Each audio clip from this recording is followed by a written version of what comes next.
आता कोठे धावे मन, आता कोठे धावे मन, तुझे चरण देखिलिया.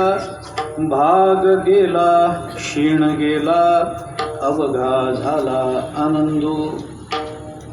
प्रेम रसे बैसली मिठी, प्रेम रसे बैसली मिठी, आवडी लाठी मुखाची.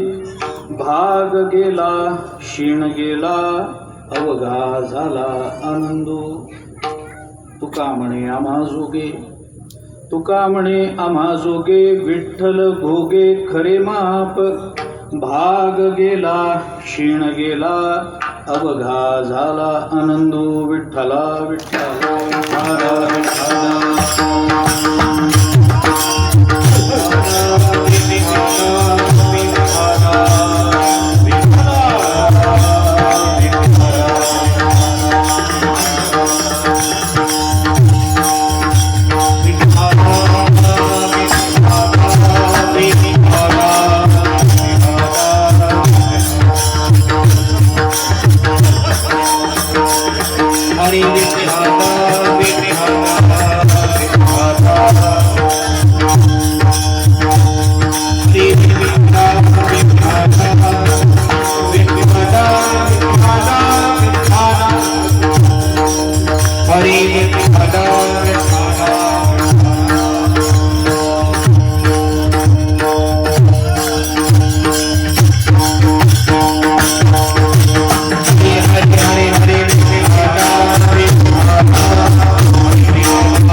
आता कोठे धावे मन, आता कोठे धावे मन, तुझे चरण देखिलिया. भाग गेला क्षीण गेला, अवघा झाला आनंदो. जगद्गुरु संत श्रेष्ठ श्री तुकाराम महाराज यांचा अत्यंत प्रसिद्ध, अत्यंत महत्वाचा असा अभंग आहे. या अभंगामधून तुकोबारायने आपल्या पारमार्थिक जीवनामध्ये आपल्याला आलेला एक अनुभव भगवंताच्या समोर व्यक्त केला आहे. या अनुभवाचा, या अभंगाचा, अभंगातल्या संकल्पनेचा माझ्या मर्यादित वेळेमध्ये, मर्यादित बुद्धीनं जेवढा विचार करणं मला शक्य आहे तेवढा करण्याचा मी प्रयत्न करतो. चालू असणारा नाममहोत्सव शताब्दीला पोचलेला आहे. 100 वर्ष पूर्ण झाली. मी अनेक वेळेला हे सांगतो की एखादा सप्ताह सुरू करण्याकरता फार काही कष्ट करावे लागत नाही. या महाराष्ट्रामध्ये एखादा सप्ताह सुरू करण्या एवढी सोपी गोष्ट जगात दुसरी कोणती नाही. काही लागत नाही. थोडे पैसे गोळावे व्हावे लागतात आणि थोडी 4 माणसं, थोडीशी वारकरी एकत्रित यावी लागतात. सप्ताह सुरू करायला काही फार लागत नाही. सप्ताह सुरू करण्या एवढी अवघड सोपी गोष्ट या जगतामध्ये दुसरी कोणती नाही. पण चालू केलेला सप्ताह चालू केलेला सप्ताह हा 100 वर्ष टिकवण्यासारखी अवघड गोष्ट या जगात नसते. कारण त्याचं असं आहे की सप्ताह सुरू करायला थोडा पैसा लागतो, पण सुरू केलेला सप्ताह चालू ठेवायला नुसता पैसा भागत नाही, त्याला निष्ठा लागते, त्याला श्रद्धा लागते, त्याला ज्ञानोबराय तुकोबरायांच्या अक्षरावर, वचनावर, ओव्यावर, अभंगावर प्राणापेक्षा जास्त प्रेम लागतं. त्याला ज्ञानोबराय तुकोबरायांच्या चरणावर पूर्ण समर्पण लागतं. तर चालू झालेला सप्ताह टिकवणं हे सोपं होतं, शक्य होतं. त्यामुळे गेली 100 वर्ष आपण हा सप्ताह या गावामध्ये आपण चालू ठेवला. मला वाटतं या 100 वर्षामध्ये गावातल्या जवळजवळ 3 ते 4 पिढ्या संपल्या असतात. 4 पिढ्यांचं समर्पण म्हणून आज 100वा सप्ताह आपण साजरा करतो. निष्ठेने आपण हा सप्ताह चालवला, निष्ठेने नामस्मरण चालू ठेवलं, निष्ठेनं पारायण चालू ठेवलं, निष्ठेनं भजन चालू ठेवलं. म्हणून आपल्या सगळ्या गावकऱ्यांच्या चरणी नतमस्तक होतो की आपण वारकरी संप्रदायाची ही रीती, ही परंपरा आणि मानवी जीवनामध्ये आमूलाग्र बदल करून देणारं जे साधन, जो सप्ताह, जे कीर्तन, जो हरिपाठ, जे पारायण, हे आपण अत्यंत कठीण काळातही चालू ठेवलं. त्याबद्दल आपल्या गावकऱ्यांच्या चरणी नतमस्तक होतो आणि तुकोबारायांच्या अभंगाचा थोडासा विचार करतो.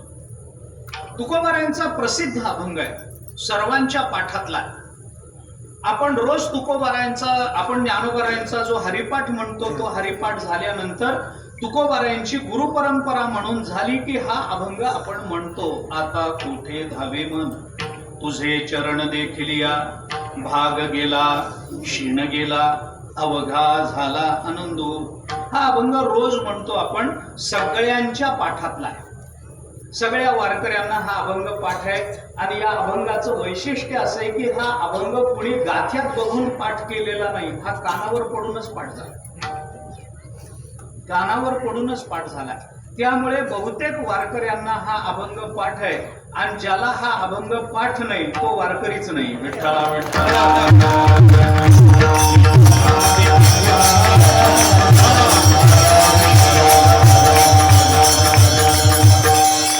परंतु अभंग मुखोद्गत असला, अभंग कानपाठ असला की त्या अभंगाला म्हणण्याची जी तत्परता दाखवली जाते, त्या म्हणण्याची जी गडबड केली जाते, तेवढे त्याच्या अर्थाकडे माणसाचं लक्ष जात नसतं. पसायदान उदाहरण सांगतो. पसायदान पाठ आहे की नाही हो सगळ्यांना? सगळ्यांना पाठ आहे.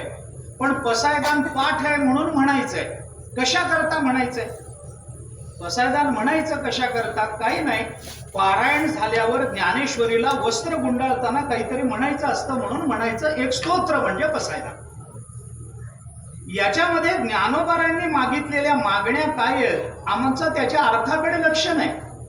अतिपरिचयात अवज्ञा संततगमनात अनादरो भवती मलये भिल्ल पुरंदरी चंदन तरुकाष्ठम इंधनम कुरुते. असं एक सुभाष. लांबवायचं नाही मला, वेळेची मर्यादा आहे, कमी वेळ हातात आहे. सुशिरा सुरू झालं तरी वेळेवर संपवतो, तुम्ही चिंता करू नका. थोडं बोलायचं आहे. लोके प्रयागवासी कूपे स्नानम समाचरेत असं उदाहरण आहे त्याला. असो जे काही असेल ते, पण पसायदान आपल्याला पाठ आहे. आपण म्हणत राहतो. अरे अर्ध्या झोपेतून उठून बसून पसायदान म्हणलं तरी मनुष्य क्रमानं बरोबर म्हणतो.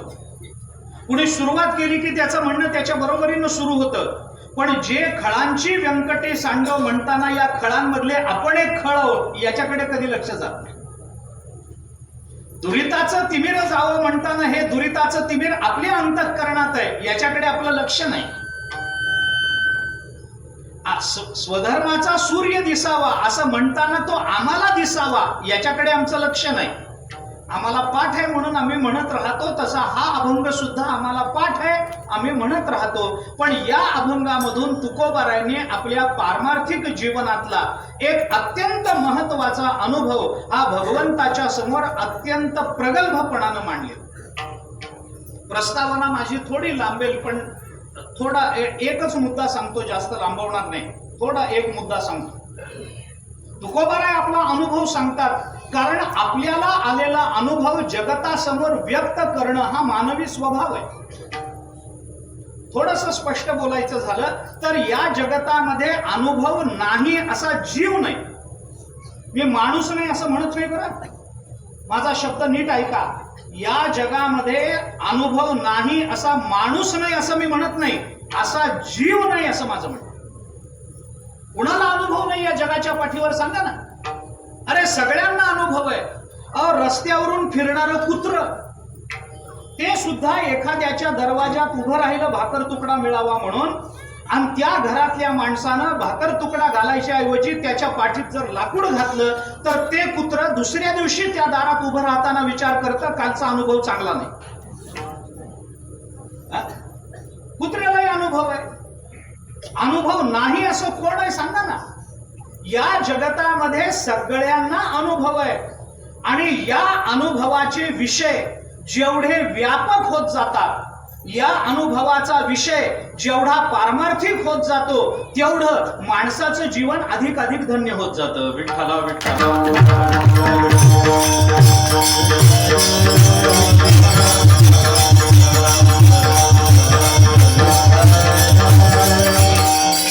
ऐका, आम्हाला प्रत्येकाला अनुभव आहे. आम्ही प्रत्येक जण अनुभवानं आणि या जगामध्ये व्यवहारामध्ये अशाच भूमिका आहेत महाराज. एखादा म्हातारा मनुष्य सुद्धा अभिमानानं हे सांगतो, हे जे केस पांढरे झाले ना हे उन्हात बसून पांढरे झाले नाहीत, 80 वर्षाचा अनुभव आहे. माणसाच्या जीवनात अनुभव जेवढा मोठा तेवढं त्याला शहाणं समजलं जातं. या जगात तेवढं त्याला प्रगल्भ समजलं जातं. जेवढे अनुभव जास्त तेवढा मनुष्य शहाणा. जेवढे मग एखादा जाऊ द्या चुकणार, तो अनुभव कमी आहे त्याला, हे म्हणतात की नाही लोक. राहू द्या, व्हायचंच असं काय, थोडं संसारात मागं पुढं व्हायचं, त्याला काही संसाराचा अनुभव आहे का? आत्ता लग्न झालंय, आई बापाला घराबाहेर काढणारच की तो. अनुभव नाही त्याला. याला जेव्हा पोरं होऊन याला बाहेर काढतील तेव्हा त्याला कळल की आई बापाला का बाहेर. अनुभव आल्याशिवाय माणसं शहाणी होत नाही. अजूनही तुम्ही पहा, आपण तर खेड्यात राहतो, आपलं भाग्य. खेड्याची एक रचना असते. आपल्याकडे सगळीकडे असंच आहे. एक वेस असते, वेसीच्या आत मारुतीचं मंदिर असतं, मध्ये गाव असतं, गावाच्या पलीकडे एक मारुतीचं मंदिर असतं आणि पलीकडे एक वेस असते. 2 वेशीच्या मध्ये गाव. आपल्याकडे आतापर्यंत असेच गावाची रचना. त्या ते जे वेशीच्या आत मारुतीचं मंदिर असतं की नाही, त्या मंदिराच्या पारावर काही लोक कायम बसलेले असतात. कायम तिथं बसलेले असतात. मला तर वाटतं ते तिथंच जन्माला येतात, तिथंच जगतात आणि शेवटी तिथंच मरतात, पण पार सोडत नाही. तिथंच असतात, ते पारावर असतातच. मग येणाऱ्या जाणाऱ्याची चौकशी कर, टिंगल कर, टवाळी कर, ह्याची टोपी त्याच्या डोक्यावर, त्याची टोपी याच्या डोक्यावर. एवढं आम्ही वैकुंठवासी एवढ्या कारणासाठी महात्म्यांचा अवतार झालेला ते पारावर बसून असतात. आणि मग ते गावामध्ये एखादा मनुष्य, मग ती म्हातारी माणसं असली, गावामध्ये सगळेच असे असतात असं नाही, पण म्हातारी माणसं सकाळच्या वेळेला उन्हाला बसायला म्हणून संध्याकाळच्या वेळेला दिवे लावणी झाल्यानंतर मारुतीच्या पारावर बसतात. शेतातल्या काही गप्पा मारतात, शिळोप्याच्या काही गप्पा मारतात, काही मनातलं आपल्या मित्राजवळ बोलून दाखवतात. आणि अशी म्हातारी माणसं बसलेली असली की मग एखादा त्याच्यातल्या म्हातारा मनुष्य जरा शहाणा असतो, 80-90 कडे झुकलेला. मग गावामध्ये एखाद्या माणसाला बैल घ्यायचा असतो. मग तो बैल घेऊन येतो आणि त्या पारावर तो बसलेला असतो. म्हातारा मनुष्य त्याला सांगतो, तात्या हे बघा हो, हा बैल विकत घ्यायचा म्हणतो मी, एक बैल कमी पडतोय. हा बैल जरा पहिल्या बैलाला जोडी बरी वाटते ही. बघा बरं काय कसा आहे बैल, काय घ्यावा न घ्यावा, त्याचं लक्षण काय, त्याचे गुण काय, बघा बरं. 50,000 म्हणतात या बैलाला, घ्यावा की घेऊ नये, बघा बरं तुम्ही जरा. मग तो 80 वर्षाचा म्हातारा मनुष्य, शेतकी जीवनातला अनुभव असलेला, तो काठी टेकत खाली उतरतो. मग ते बैलाचे दात बघतो, वशी ढालून बघतो, कातड ओढून बघतो, सगळं त्याचे गुण अवगुण लक्षण बघतो आणि मग त्याला सांगतो, बाबा 50 काय 60,000 म्हणलं तरी हा बैल हातचा सोडू नको. मग तो म्हणतो, तात्या तुम्ही म्हणता ना बैल चांगला आहे म्हणून घेतला. याला काही कळत नसतं पण तरी सुद्धा त्याच्या एका शब्दावर हा विश्वास ठेवून 60,000 रुपये खर्च करायला तयार आहे. कारण काय? अनुभव. दुसरं कारण नाही. गावामध्ये कुणाला तरी मुलीला बघून गेलेले असतात, तोही येतो, तोही सांगतो तात्या मुलीला बघून गेले तो, बाकी सगळं जमलंय, हाही बैल 50,000 म्हणतोय.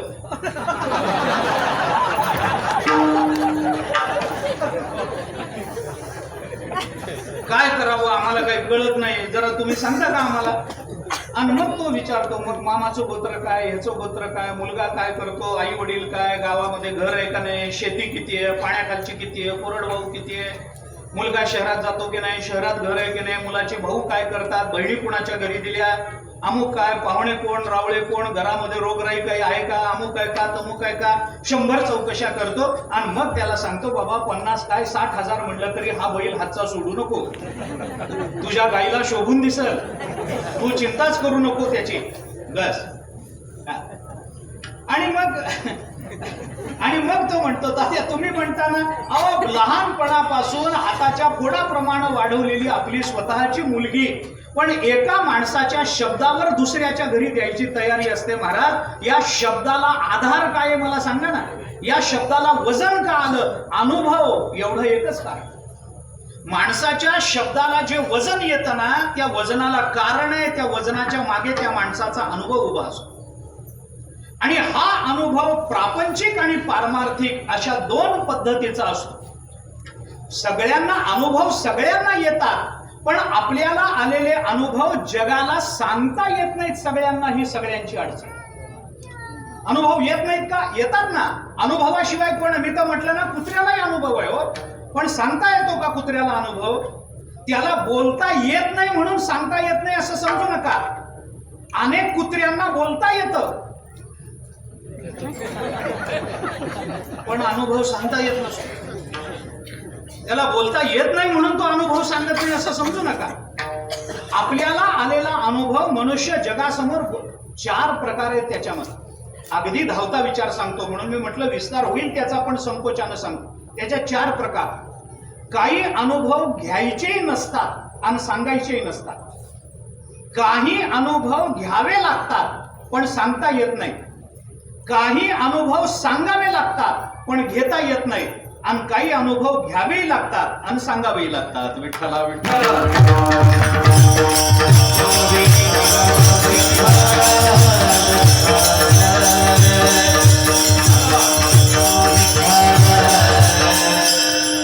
उदाहरण देत जातो एक, फार लांबवणार नाही. काही अनुभव घ्यायचेही नाही आणि जगाला सांगायचेही नाही. उदाहरण सांगू. विष खाण्याचा अनुभव घ्यायचाही नाही आणि जगाला सांगायचाही नाही. आणि जर घेतला तर जगाला सांगायला राहायचं नाही, है ना. हे अनुभव घ्यायचे नसतात आणि जगाला सांगायचे नसतात. काही अनुभव आपल्याला घेता येत नाही पण सांगावे लागतात. अनुभव घेता येत नाही पण सांगावे लागतात. उदाहरण सांगतो मी त्याला. समजा आपल्याला एखाद्या वेळेला ताप आला, ज्वर आला अंगामध्ये, आपण डॉक्टरकडे जातो. डॉक्टर आपली नाडीगिडी तपासतात, छातीला लावून वगैरे बघतात, सगळं जातात, डोळे वेळे बघतात, सगळं सांग. ताप आहे, साधा ताप आहे, काही हरकत नाही बाबा, थोडं काही प्रदूषण वगैरे झालं असेल, हरकत नाही, मी तुम्हाला गोळ्या लिहून देतो. हे सकाळी एक घ्या, दुपारी एक घ्या. ही सकाळची आहे ना, ही पिवळी आहे ती सकाळी घ्या, पांढरी आहे ती दुपारी घ्या, तांबडी आहे ती संध्याकाळी घ्या, आणि ही पिवळी आहे ती पुन्हा रात्री घ्या. 4 गोळ्या डॉक्टर आपल्याला बांधून देतात. माझा प्रश्न एवढाच आहे की डॉक्टर आपल्याला जी औषधं लिहून किंवा बांधून देतात ती सगळी डॉक्टरनी घेऊन बघितलेली असतात का? नाही ना. औषधाचा त्यांना अनुभव नसतो, पण औषधाच्या परिणामाची जाणीव असल्यामुळे तो अनुभव घ्या असं जगाला सांगावं लागतं. काही अनुभव, त्याच्या पुढे चला, काही अनुभव असे असतात की ते माणसाला घ्यावे लागतात पण सांगता येत नाही. आता याची उदाहरणं कीर्तनात द्यावीत का देऊ नयेत मला सांगता येणार. अनुभव घ्यावे लागतात पण सांगता येत नाही. सांगू उदाहरण. संसाराचा 4 खोलीतला अंधारातला अनुभव घ्यावा लागतो का नाही? लागतो. जगाला सांगता येतो का? सांगता येत नाही. आता हे अवघड वाटत असलं तर सोपं करतो. एखाद्याला त्याच्या बायकोनी जोड्याने मारलं, अनुभव घेतला की नाही? जगाला सांगता येतो का? एक मनुष्य पारावर जाऊन अहो बायकोनी जोड्याने लोक म्हणाले अरे असं सांगू नये. तो म्हणला का सांगू नये? नवीन कोरीत करकरीत चप्पल होती तरी सांगू नये. बायकोनी जोड्याने मारलं हा अनुभव घ्यावा लागतो. पण सांगताय तुम्ही सांगता काय? नाही. बरोबर हे सांगत नाही म्हणजे यांनी घेतलेला अनुभव. असू द्या घाबरू नका. मी कुठं सांगत नाही. मला सांगायचंय काय आपल्याला की काही अनुभव माणसाला घ्यावे लागतात पण प्रकटपणानं जगताच्या समोर बोलून दाखवता येत नाही. आणि काही अनुभव असे आहेत ते घ्यावेही लागतात आणि सांगावेही लागतात. याच्यातल्या पहिल्या 3 प्रकाराला प्रपंच म्हणतात आणि शेवटच्या प्रकाराला परमार्थ म्हणतात. विठ्ठला विठ्ठला.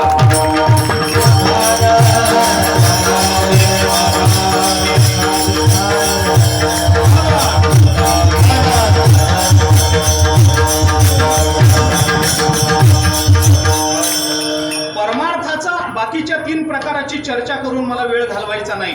पण परमार्थाचा अनुभव संत महात्मे घेतातही आणि जगाला सांगतातही. अनुभव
अनुभवे आले अंगा ते या जगा देतसे. आपल्या संत महात्मे परमात्म्याचा अनुभव घेतातही आणि जगालाही सांगतात. सेवितो हा रस वाटितो आणि का घ्या रे होऊ नका रानभरी. तुकोबाराय बोलतात विटेवरी ज्याची पाऊले समान तोची एक दान शूर दाता. तुकोबारायांची भाषा. संत महात्मे अनुभव घेतात आणि जगाला सांगतात कारण तो अनुभव घेणाऱ्याचंही कल्याण करतो आणि ज्यांना सांगितल्यामुळे त्या अनुभवाकडे ज्यांची प्रवृत्ती होते त्यांचंही कल्याण करणारा तो अनुभव. सगळेच अनुभव बाधक नसतात आणि सगळेच साधक नसतात. साधकत्वानं आलेला अनुभव साधकत्वानं समाजापर्यंत पोहोचवायचा असेल तर त्याला तुकोबारायांचा अवतार व्हावा लागतो. विठ्ठला विठ्ठला.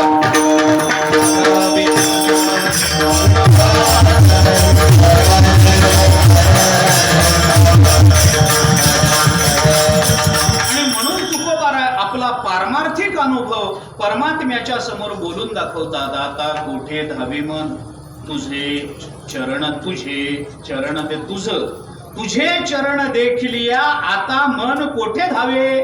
हे तुकोबारायांचं बोलणं आहे. सरळ अर्थ आहे, सरळ भाव आहे. तुझे म्हणल्यामुळे तुकोबाराय देवाच्या समोर प्रत्यक्ष उभे आहेत हे आपल्याला कळतं. आता कोठे धावे मन त्याचे चरण देखिलिया असा पाठ नाही. तुझे देखिले तुमचे चरण निवांत राहिले मन कासया त्यजिन प्राण आपुलागे माय. ज्ञानोबाराय बोलतात देखिले तुमचे चरण तुमचे समोर उभे. परमात्म्याचा अनुभव परमात्म्याच्या समोर उभं राहून जगताच्या कल्याणाकरता तुकोबाराय देवाला सांगतात. हा अनुभव आहे कशाचा? तुकोबारांनी जो अनुभव भगवंताच्या समोर मांडला त्या अनुभवाचा विषय आहे माझं मन शांत झालं. हा अनुभव तुकोबाराय बोलतात. मनाची शांती मनाच्या स्थैर्याचा अनुभव तुकोबाराय देवासमोर व्यक्त करतात. का करतात? कारण हा अनुभव सांगण्यासारखा आहे, हा अनुभव घेण्यासारखा आहे. विस्तार करणार नाही पण त्याची भूमिका फक्त आपल्याला सांगतो. विचार करा आपण. हा अनुभव तुकोबाराय जगताला सांगतात. का सांगतात? कारण या जगामध्ये मन शांत होणं ही जगात सगळ्यात कठीण गोष्ट. वाटेल ते करता येईल पण मन शांत होणं अवघड आहे महाराज. आमचं मन शांत झालं हा अनुभव तुकोबाराय बोलून दाखवतात का? त्याचं कारण असं आहे, थोडंसं वेदांताच्या तत्वज्ञानाच्या अंगाने जर आपण विचार केला तर विस्तार केला नाही तरी आपल्याला सूत्र सांगतो की मन आणि शरीर यांचा नित्य साहचर्याचा संबंध असतो असं एकही तत्वज्ञ या जगतामध्ये मानत नाही. आपलं मन आणि आपलं शरीर एकत्रित राहतं हे तुम्ही खात्रीपूर्वक सांगू शकता का? आपलं मन आणि आपलं शरीर हे कायमस्वरूपी एकत्रित एकमेकांना बांधूनच राहू शकतं हे तुम्ही खात्रीपूर्वक सांगू शकता का? नाही.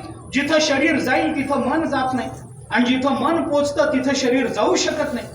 काय सांगू मी आता आपल्याला? अहो, आता आपण कीर्तनात बसलाय, आपलं शरीर कुठे आहे? कीर्तनात आहे. आणि मन कुठे आहे? कुणाला माहिती? तुम्हाला माहिती, तुमच्या देवाला माहिती. आपल्याला काय कळणार आहे बाहेर? मन आणि देह यांचा नित्य साहचर्याचा संबंध असतो. अहो, मी आपल्याला वेगळं बोलू, कुणाला पटेल न पटेल, कुणाला माहिती असेल माहित नसेल मला माहिती नाही, पण ज्ञानेश्वरी वाचा आपण. जीवनमुक्ताचा सुद्धा मन आणि देह एकत्रित राहतो. काय सांगू तुम्हाला, पटल नाही तर न पटल, माझी भाषा नाही, ज्ञानोबाराय बोलतात. देह तरी वरिचिलीकडे, वरीच्या वरी हिंडे, परी बैसका न मोडे मानसीची. ज्ञानोबारायची भाषा. मानसीची बैसका न मोडे, देह तरी वरच्या वरी हिंडे. मन जागेवर बसलं आणि देह मात्र हिंडत राहिला. असं संतांचंही होतं. आपलं उलट होतं. आपला देह जागेवर बसलेला असतो आणि मन, अरे त्याला काय अंतच नाही. कुठं जाईल आणि कुठं येईल काही सांगता येत. मन चंचल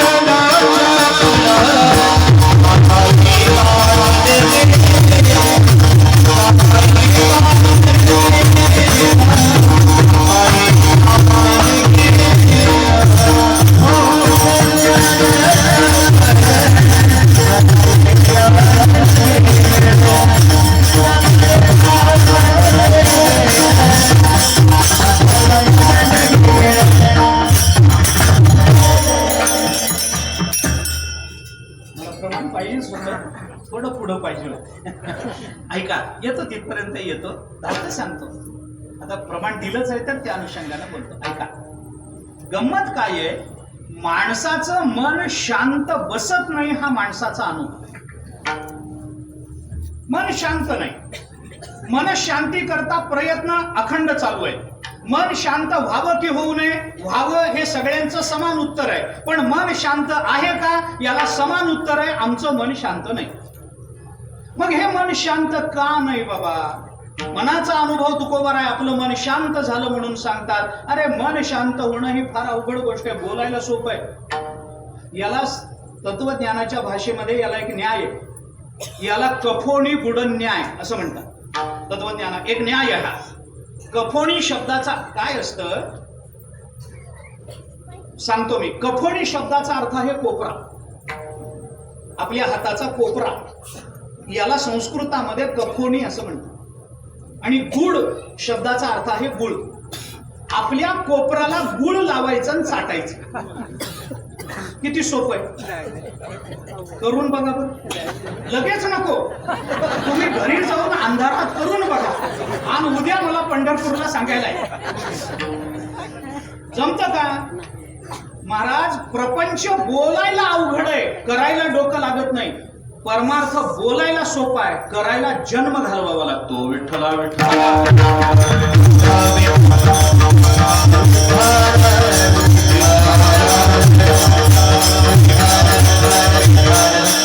प्रपंचात बोलायला काही लागत नाही, बोलणंच अवघड सगळं. अहो काय सांगा महाराज, आमचा संसार, तुम्हाला काय कल्पना. अरे कशाचं काय, सगळ्याचं सारखंच असतं, सगळ्याचं सारखं असतं. माणसं बोलताना संसाराबद्दल बोलताना फार बोलतात, करायला संसार काय डोकं लागतं मला सांगा. संसार करायला काय लागतं? आमचे आजोबा म्हणायचे संसार करावा लागत नाही, तो होत राहतो आणि परमार्थ मात्र करावा लागत असतो. तुम्ही काही नाही केलं तरी संसार होतो. काय सांगतो तुम्हाला, मला सांगा, जागेवर बसल्या बसल्या भूक लागेल का नाही? काही करू नका, नुसतं जागेवर बसा, भूक लागेल का नाही? लागेल. जागेवर बसल्या बसल्या तहान लागेल का नाही? लागेल. जागेवर बसल्या बसल्या झोप लागेल का नाही? लागेल. जागेवर बसल्या बसल्या वय वाढेल का नाही? वाढेल. आणि मग संसार चालूच आहे किंवा सगळा काही न करता संसार चालू आहे. आणि संसार करायला माणसं म्हणतात संसार दुःख मूळ चौकडे विंगळ. आणि तुझंच आहे का सगळ्याच आहे? हा? काय संसार? संसार बोलायला अवघड आहे महाराज, करायला काही लागत नाही, काही डोकं लागत नाही. क्षमा मागून बोलतो, माफ करा मला, पण खरं सांगतो संसार करायला डोकं लागत नाही. गाढवालाही लेकरं होतात. आता ह्याच्या पलीकडे काय स्पष्ट बोलू? काय आमचा आम्हाला तरी एकच होईल. आम्हाला ढेकून असतं का नाही? ढेकून आता ढेकून दिसतच नाही. कुठं गेले ढेकणं कळायलाच नाही. वारीतही दिसत नाही तो. ढेकून गावात आहेत का तुमच्या? आता दिसत नाही. आता माहित नाही. पूर्वी वारकरी घेऊन यायचे ढेकून. ढेकणाच्या वाऱ्या होत्या पूर्वी. आता ढेकूनच दिसत नाही. आता ढेकून असतो की नाही? एक ढेकूण एका दिवसाला 1,00,000 अंडी देतो. तुम्ही बघा, मी हे वाचून सांगतोय आपल्याला, मनगडंत सांगत नाही. एक ढेकूण एका दिवसाला 1,00,000 अंडी देतं. त्याने म्हणावं आजी संसार सुफल झाला गे मला. आम्ही काय भाषा करावी? आम्हाला एका वेळेला एकच होतं आणि ते एक झालेलं धड वागत नाही. पुढे जबरदस्तीनं चातुर्मासाला पाठवताना आम्ही काय म्हणावं संसार सुफल झाला. काय संसार संसार संसार संसार बोलायला अवघड आहे महाराज, करायला काही लागत नाही. आणि परमार्थ बोलायला फार सोपा आहे. काय परमार्थ? पंढरपूरला जायचं म्हणजे काय? ज्ञानेश्वरीचं पारायण 9,000 तर ओव्यात. बघा बरं वाचू. बाबा 9,000 नका वाचू, जाऊ द्या. नुसतं 18व्या अध्यायाच्या पहिल्या 10 ओव्या न अडखळता वाचा. मला काहीच म्हणायचं. सोपं आहे का मला सांगा ना? परमार्थ बोलायला सोपा आहे, करायला काय? करायला जन्म घालवावे लागतात महाराज. जन्मोजन्मी आम्ही बहु पुण्य केले, तेव्हा या विठ्ठले कृपा केली. नामदेवराय बोलतात, जन्मोजन्मेच्या सायासी विठ्ठल लाधला पुंडलिकासी. पूर्व पुण्य केले वो माये, विटे लाधले या विठोबाचे पाय. ज्ञानोबा बोलतात, बहुनाम जन्मनाम अंते ज्ञानवान माम प्रपद्यते. वासुदेव सर्वमितीस महात्मा सुदुर्लभा. भगवद्गीता 7वा अध्याय वाचा. आपण भगवान बोलतात, अर्जुना ज्ञान होणं सोपं नाही बाबा. अनेक जन्माच्या शेवटी माणसाला ज्ञान होतं आणि त्याच्या नंतर मनुष्य साधक रूपानं भगवंताला चरण जातो. सोपी गोष्ट नाही. ज्ञान परमार्थ बोलायला सोपा आहे, करायला कफोडी बुडन न्याय म्हणतात. हे बोलणं आपल्याच कोपराला गुळ लावायचं आणि चाटायचं, किती सोपं आहे हो बोलायला. करून बघा की. मी पुन्हा सांगतो, आत्ता करू नका, तुम्ही घरी जाऊन करा. हात बीत मोडला तो कोण जबाबदार? सोपं नाही हे. आपलाच कोपरा, आपलाच हात आपल्यालाच ताणता येतो, आपली जीभ, पण कोपरापर्यंत जीभ पोचत नाही. हे बोलणं सोपं आहे, होणं अवघड. तसा परमार्थ बोलायला सोपं आहे. मन शांत होणं, ही भाषा बोलणं सोपं आहे, होणं अवघड आहे महाराज. माणसं म्हणतात काही नाही आता एकदम शांत आहे. कशाचं शांत आहे? कशाचं शांत आहे? कोण म्हणतं शांत आहे म्हणून? कोण शांत झाला आतून मला सांगा ना. आपल्यापैकी आपण जीव कोण शांत आहे? हे बोलणं फार सोपं आहे महाराज, होणं अवघड आहे. का आमचं मन शांत नाही? 1-2 कारण सांगतो, मला वेळ नाही आहे. 1-2 कारण सांगतो. मन शांत का नाही? कारण शांत न राहणं हा त्याचा स्वभाव आहे म्हणून. हे पहिलं कारण. मी बोलत नाही. अर्जुनाची शंका आहे देवासमोर 6व्या अध्यायामध्ये, चंचलम हि मनो कृष्ण प्रमाथी बलवत दृढ. अर्जुन बोलतो देवाला, देवा आमचं मन चंचल आहे, आमचं मन चंचल आहे. किती चंचल आहे? काय चंचल आहे? ज्ञानोबारांनी याच्यावर भाष्य करताना त्या मनाचं चंचलत्व सांगत असताना दृष्टांत फार छान देतात. ज्ञानोबाराय म्हणतात आमचं मन चंचल आहे. अरे किती चंचल आहे? अहो तुम्ही विचार करा, मन क्षणार्धात इकडून तिकडं जातो, क्षणार्धात, त्याला वेळच लागत नाही. मला सांगा, माणसाला चंद्रावर जायला वर्ष 6 महिने तरी लागतील की नाही? किती वेगवान यान जरी घेतलं, काही रॉकेट जरी तयार झालं तरी सुद्धा चंद्रावर जायला वर्ष लागल, यायला वर्ष लागल नाही. जायला 6 महिने लागतील, चंद्रावरून खाली यायला 6 महिने लागतील. माणसाचं होईल की नाही?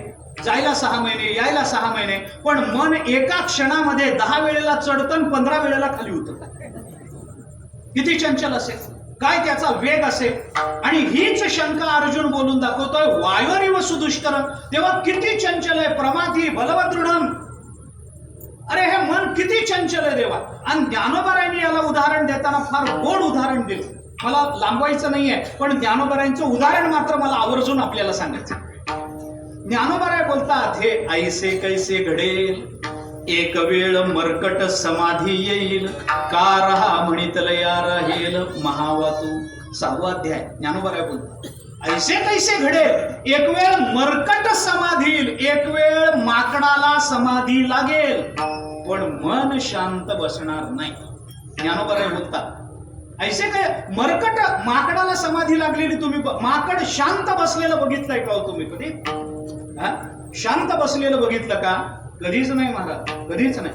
मी काय सांगू, संस्कृतात एक सुभाषित आहे, मर्कटस्य सुरापानम तस्य वृश्चिक दंशनम तन्मध्ये भूतसंचारो यद्वा तद्वा भविष्यती, असं म्हटलं. आधीच माकड शांत बसत नाही, त्यात त्याला विंचू चावला. कुणाला?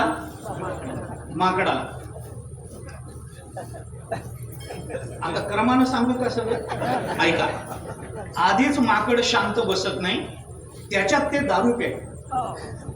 कोण? बहुतेक माकडं दारू पितात. मी बघितलेली तरी सगळी पितात. कोणची माकडं मला माहित नाही, पण मी बघितलेली माकडं तरी दारू पितात. बहुतेक माकडं दारू पिताना पाहिजेत नाही. आता हे माकड आधीच चंचल, त्याच्यात दारू प्याय. त्या दारू प्यायलेल्या अवस्थेमध्ये त्याला विंचू चावला. किती चंचल झाला असेल. आणि विंचू चावलेल्या अवस्थेमध्ये त्याच्या मानगुटीवर भूत बसलं. एवढं सगळं करून माकड जेवढं चंचल होतं तेवढं काही न करता आपलं मन आधीपासून चंचल आहे. विठ्ठला विठ्ठला.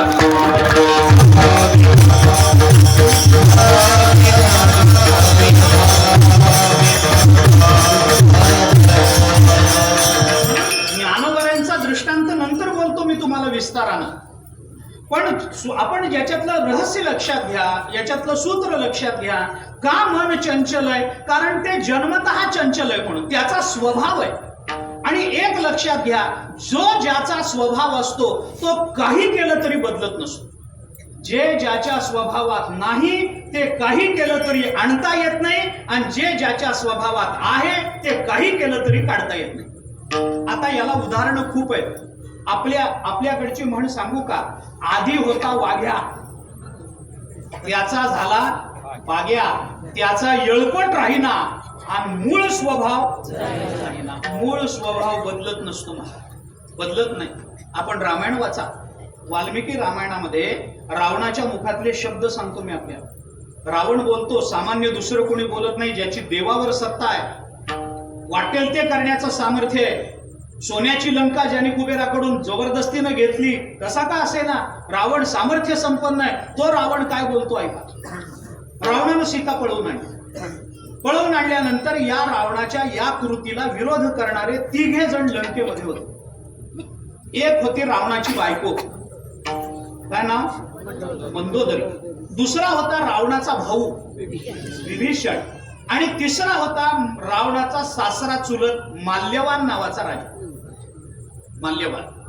या 3घांनी रावणाला सांगितलं हे झालं ते बरोबर नाही. त्याच्यात एके दिवशी तो माल्यवान रावणाकडे आला आणि रावणाला म्हणाला, कशाला ही स्त्री पळवून आणलीस? तुला काय कमी आहे? 80,000 बायका असल्याचं वर्णन नाथ महाराजांनी केलं भावार्थ रामायणात. 80 सहस्त्र नारी, नाथ महाराज बोलतात. जाऊ द्या, तुला काय कमी होतं म्हणून ही पळवून आणलीस? बरं, ज्याची आणलीस तो माणूस नाही रे, तो परमात्मा आहे. ते प्रत्यक्ष परब्रह्म आहे, तो देव आहे, तो त्याची आणलीस. कशा करता? बरं, आता तो जर रागावला तर तो तुला तर मारेलच, पण सगळं कुळ तुझं नष्ट करेल. कशा करता? रावणाने म्हटलं, मग तुमचं म्हणणं काय? त्यांनी सांगितलं, माझं म्हणणं जर शहाणपणानं ऐकणार असेल तर सांगतो. काय? काही नाही.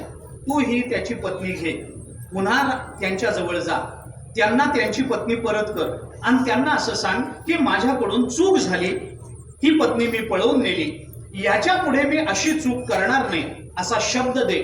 त्यांच्या चरणावर डोकं ठेव, कारण या अवतारामध्ये त्यांचा असा शब्द आहे जगाला, सकृदेव प्रपन्नाय तवास्मी तिचे याचते अभयम सर्वभूतेभ्यो ददाम्येत व्रतम मम, असं रामचंद्र प्रभू बोलले विभीषणाच्या शरणागतीच्या प्रसंगात युद्धकांडात.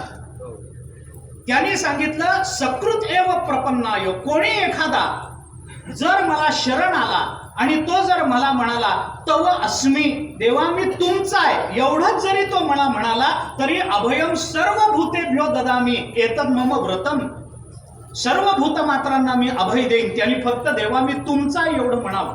रावणा तू जा, त्यांची पत्नी त्यांना परत कर, आपल्याकडून चूक झाली मान्य कर, याच्या पुढे अशी चूक होणार नाही असं अभिवचन दे, त्यांच्या चरणावर डोकं ठेव आणि तू परत ये, ते तुला क्षमा करतील, तू वाचशील, तुझं कुळ वाचल. रावणाला पटलं. रावणाने सांगितलं तुम्ही म्हणताय ते बरोबर आहे, बायको परत करणं मान्य, बर, माझ्याकडून चूक झाली कबूल करणं मान्य, ह्याच्या पुढे अशी चूक करणार नाही अभिवचन देणं मान्य, पण त्यांच्या पाया पडणं आपल्याला मान्य नाही. रावण म्हणला मी पाया पडत नाही, पाया पडणार नाही. माल्यवानं विचारलं का पाया पडणार नाही? त्यावेळेला रावणाच्या मुखातलं हे वचन मी आपल्याला सांगतो. रावणाने असं सांगितलं द्विधा भज्यम अपेयम न नमेयम तू कस्यचित एषमे सहजो दोषः स्वभावो दुरतिक्रमः. रावणाच्या मुखात शब्द. रावण म्हणतो माझ्या शरीराच्या 2 फाकड्या करून 2 दिशेला टाका चालेल, पण मी कुणासमोर नतमस्तक होणार नाही. का? कारण नतमस्तक होणं हा माझा स्वभाव नाही, आणि स्वभावात जे असतं ते बदलणं कुणाच्या बापाला शक्य नाही. विठ्ठला विठ्ठला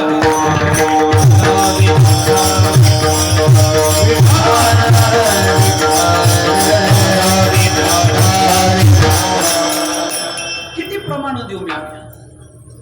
अंतरीचे धावे स्वभावे बाहेरी, अंतरीचे धावे स्वभावे बाहेरी, हरिता हे परी हरिता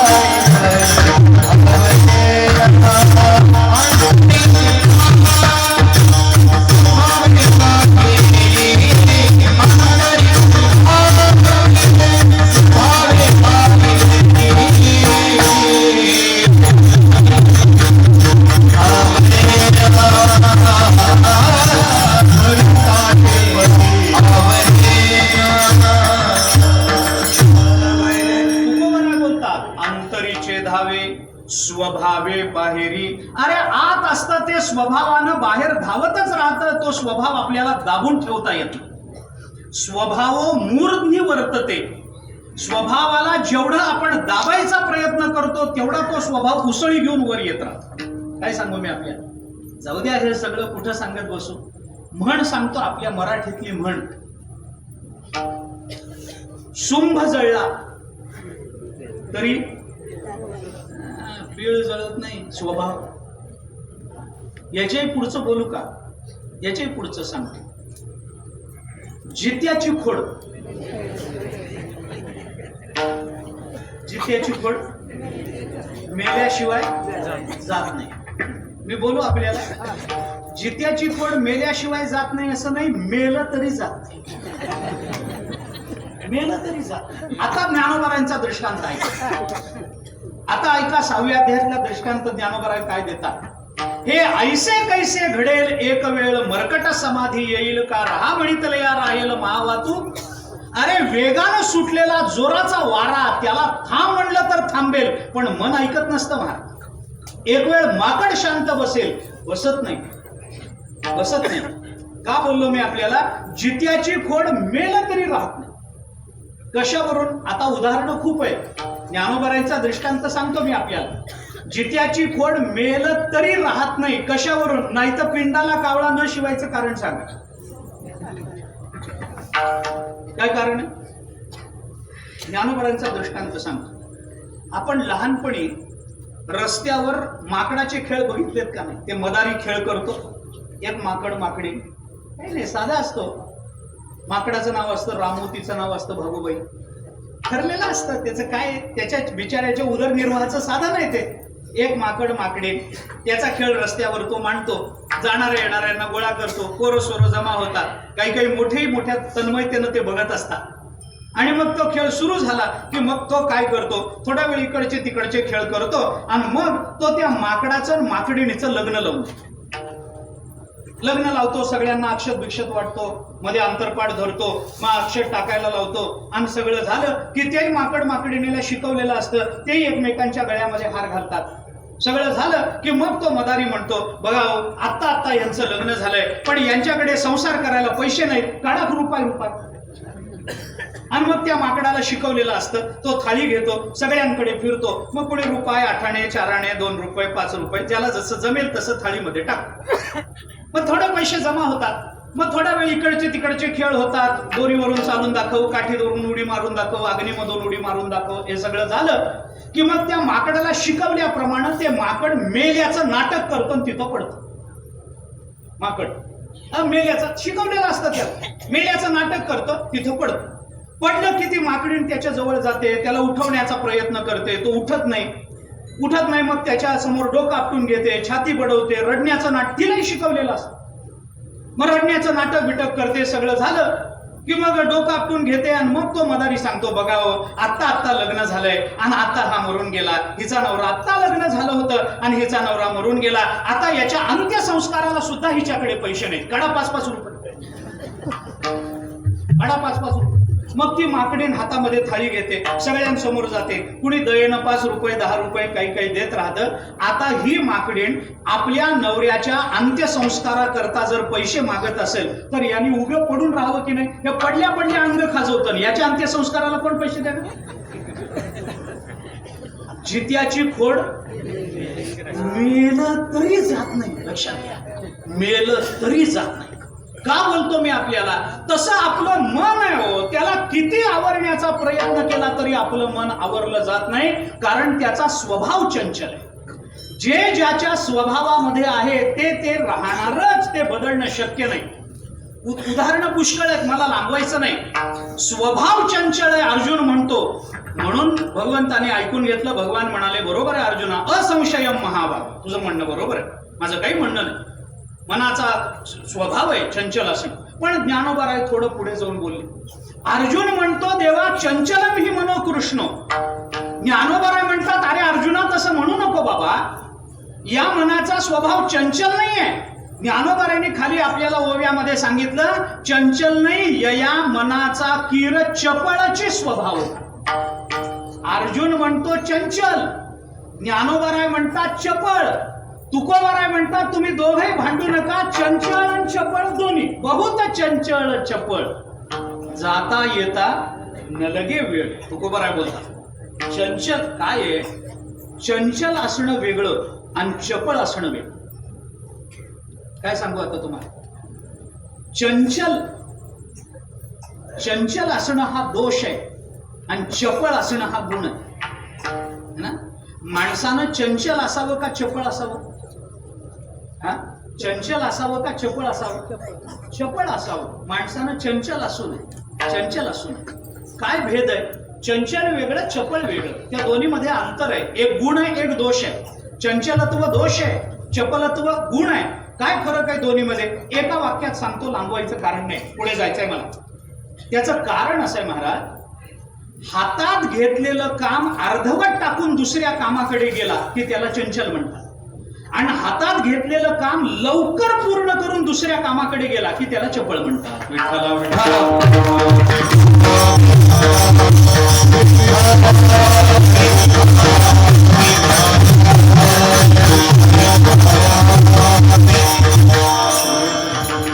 या मनाचा बघा ना विचार, चंचलही आहे आणि चपळही आहे. काय सांगू आता? उदाहरणं देऊ 2. अगदी सामान्य तुमच्या माझ्या घरातली, तुमच्या माझ्या जीवनातली उदाहरणं देतो. मनुष्य जेवायला चंचल असणं म्हणजे काय? मन किती चंचल आहे त्याच्याकरता सोपं सांगतो. आपण जेवायला बसलो, भात खाता खाता पोळी आली, भातातलं चित्त गेलं. पोळी खाता खाता लाडू आला, पोळीतलं मन गेलं. लाडू खाता खाता जिलबी आली, लाडूतलं गेलं. जिलबी खाता खाता बासुंदी आली, जिलबीतलं गेलं. बासुंदी खाता खाता गुलाबजाम आले, बासुंदीतलं गेलं. आता हे काय रात्रभर सांगू काय? विचार करा ना. पुढचं मिळायला लागलं की हातात आलेलं सोडून देणं, हा जो स्वभाव आहे ना, हा दोष आहे. याला चंचलत्व म्हणतात. मनाला पुढं मिळत दिसलं की ते हातातलं सोडून देतं, त्याचा विचारच करत नाही. याला म्हणतात चंचल आहे मन. आणि मन चपळही आहे. चपळ आहे म्हणजे काय ते मी आपल्याला सांगतो. एखादा काही पक्वान्न नसतील, काही नसतील, एखादा मनुष्य जेवायला बसला काय असायचं? वरण भात भाजी पोळी आमटी भाकरी काय जे असेल आपल्याकडे, काय अन्न असायचं? भाकरी भाजी खायचं, भात आमटी खायचं. आपल्या सगळ्यांचं अन्न हेच आहे. मनुष्य जेवतो आणि जेवण करून झालं, हात धुतले, ढेकर दिला की तो बायकोला विचारतो संध्याकाळी काय? अरे आधी हे तर पचू दे तुला. हे उलटून बाहेर यायची शक्यता निर्माण झाली. एवढं जेवलायस तू, तोंडातून बोट घातलं तर बोटाला भाकरी लागायला लागली. आणि पुन्हा संध्याकाळी काही आहेच का? एक झालं की दुसऱ्या क्षणी त्याला पुढच्या विषयाची अपेक्षा असते. हे चपलत्व, हे चपलत्व. आम्ही एके ठिकाणी असंच काल्याचं कीर्तन झालं. आम्ही असं बसलो, गंमत सांगतो, स्वभाव. कीर्तन झालं, एका घरामध्ये आमची व्यवस्था केलेली जेवाय. बसलो, काही वादक मंडळी, गायक मंडळी, काही महाराज मंडळी आलेली, काही पाहुणे बोलवलेले. आमची पंगत बसली. पंगत बसल्यानंतर आता कुंडली पवरता झालं, आम्ही घास घेणार. तेवढ्यात त्या घरामध्ये एक गृहस्थ माधुकरी मागायला.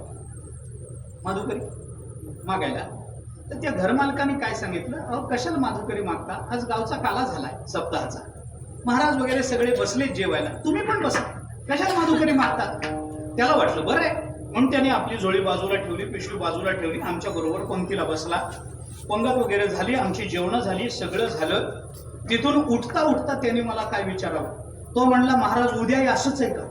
मी म्हणलं उद्या माझी पत्राळ कोणत्या गावाला उठणार आहे माझं मला माहिती, मी तुझं काय सांगू? एक झालं नाही तर माणसाला दुसऱ्या विषयाची अपेक्षा. महाराज विषयामधला विषय जर जवळ आला तर पहिला विषय बाधित होतो, हे चंचलत्व आहे. पण एका विषयाच्या भोगानंतर निर्विषय राहणं हा मनाचा स्वभाव नसल्यामुळे दुसऱ्या विषयाची पटकन अपेक्षा जिथं संकल्प केला जातो ते मनाचं चपळत्व आहे. तुकोबाराय म्हणतात, अरे मन चंचलही आहे आणि मन चपळही आहे. जाता येता न लगे वेळ. तुकोबाराय बोलतात, याला जायला यायला वेळच लागत नाही.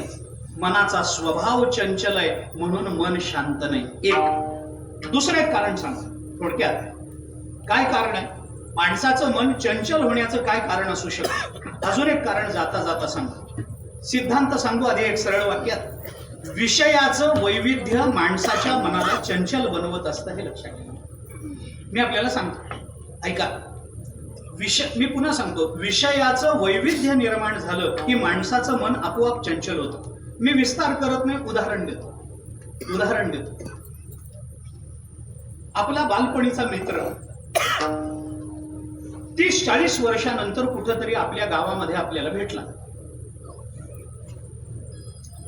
भेटल्यानंतर अरे इथं कसं आहे, अमुक काय तमुक काय, आपण त्या अरे हे बघ इथं जवळ घर आहे, घरीच इतक्या दिवसांनी भेटलास, केवढ्या गप्पा माराय? तो म्हणता अरे ऑफिसच्या कामा करता आलो, जायची गडबड आहे ना, माझं काही म्हणणं नाही, चहा घे आणि जा.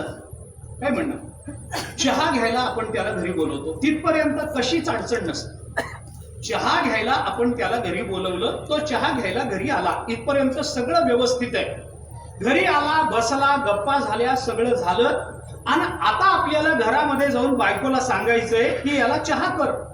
आणि केवढ्यात आपल्या मनात विचार आला की याला चहा घ्यायला म्हणून आपण बोलवलंय, पण हा चहा घेतो का कॉफी घेतो?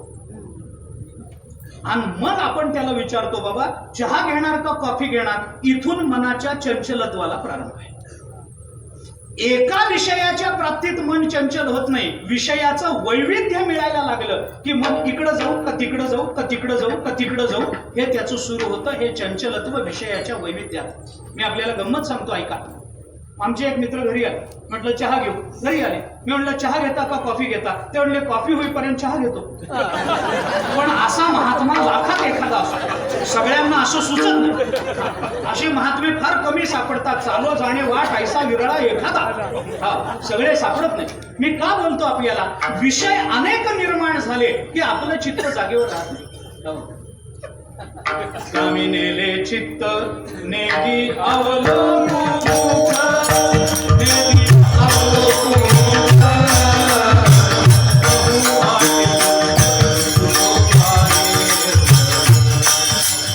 बहु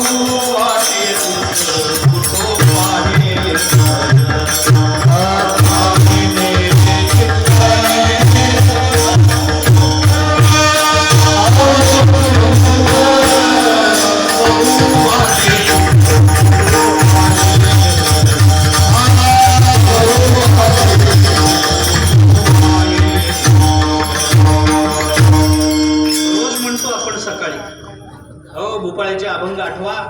तुकोबाराय बोलतात, कामे नेले चित्त नेदी अवलोक मुख. कामानं आमचं चित्त नेलं, मग काव्यासा सुरवासी मज केले भगवंता. आपुलिया सत्ता स्वाधीनता ते नाही. तुकोबाराय बोलतात है ना.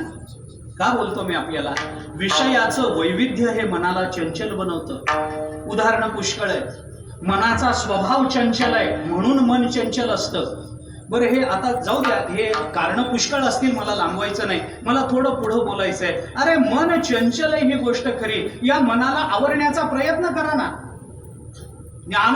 अर्जुन म्हणतो वायोरिव सुदुष्कर. अरे हे आवरलं जात नाही. आम्ही किती आवरण्याचा प्रयत्न करा, आम्ही किती प्रयत्न करावा. मी मोठ्या मोठ्याची उदाहरणं सांगतो आपल्याला. भल्या भल्याने आवरण्याचा प्रयत्न केला. ज्यांनी मनाचे श्लोक आपल्या हातात दिले ते समर्थ रामदास स्वामी. त्यांचं मन जागेवर का ते सांगतात, अनुदिनी अनुतापे तापलो रामराया. परमदिन दयाळा निरसी मोहमाया. अचपळ मन माझे नावरे आवरिता. तुझं विण क्षीण होतो धावरे धावा. बोलणारा माणूस नाही, संत बोलतात. रामदास स्वामी मनाचे श्लोक जगाला दिले, पण ते म्हणतात माझं मन माझ्या हातात नाही, मला आवरता येत. अहो जाऊ द्या, ज्या तुकोबारायांनी परमात्म्याला आपलं मन शांत झालं म्हणून सांगितलं, त्या तुकोबारायांचा साधक दशेतला अनुभव विचारा ना. तुकोबाराय म्हणतात, आम्ही या मनाला आवरण्याचा काही कमी प्रयत्न केला. काय काय करीतो या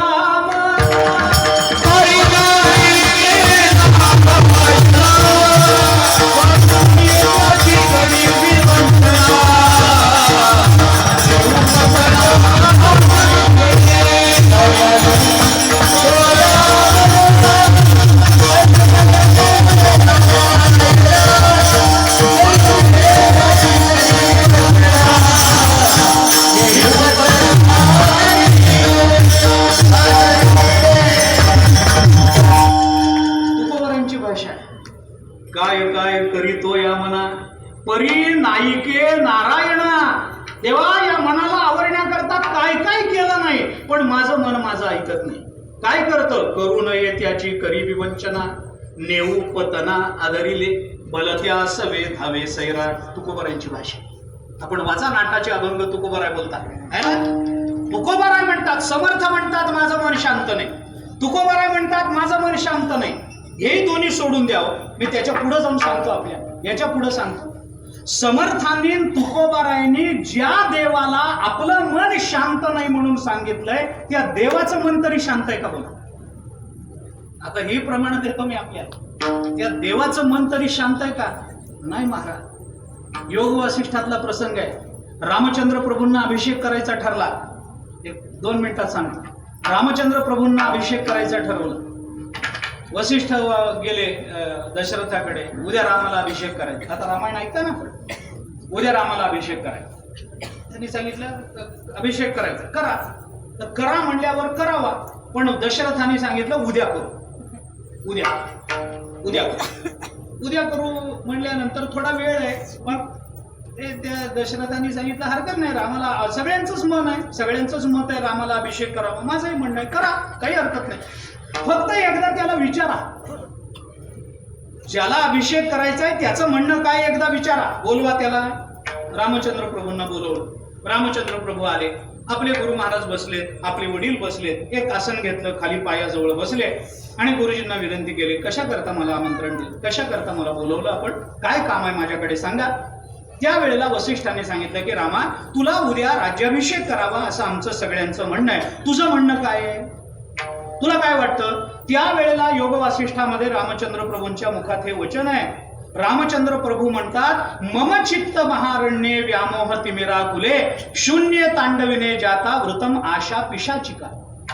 सगळा अर्थ अक्षरशः सांगत नाही, पण भाव मी आपल्याला सांगतो. रामचंद्र प्रभू वसिष्ठांना असं म्हणाले, माझ्या चित्तरूपी महाअरण्यामध्ये आशा नावाची राक्षसीण येऊन राहिली, ती माझं मन शांत बसू देत नाही, आणि माझं मन शांत नाही म्हणून मला राज्याभिषेक करू नका.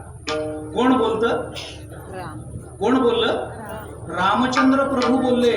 मग मला सांगा, रामचंद्र प्रभू एक वचनी एक बाणी एक पत्नी व्रत धारण करून त्यांचं मन शांत नाही. आपलं तर ह्याच्यातलं काहीच नाही ना हो. आपलं कसं होईल? रामचंद्र प्रभू म्हणतात माझं मन शांत नाही. अरे रामाचं मन शांत नाही, आमचं काय दर्या में खसखस. अरे कुठं वाहत जाऊ पत्ता लागायचा नाही महाराज. कुठं रामचंद्र प्रभू, कुठं आपण.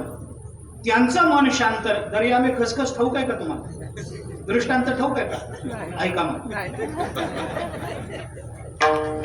खसखस माहितीये का? खसखस खसखस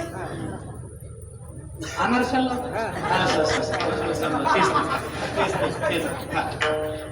खसखस असते, महाग असते, त्याच्याने नशा चढते. काशीला जाऊन यायला. खसखस महाग असते महाराज, स्वस्त नसते. एका माणसाला त्याच्या बायकोने सांगितलं खसखस घेऊन. तो दुकानात गेला. खसखस द्याव. दुकानदाराने सांगितलं किती पाहिजे? तो म्हणला 1 रुपयाची पाहिजे.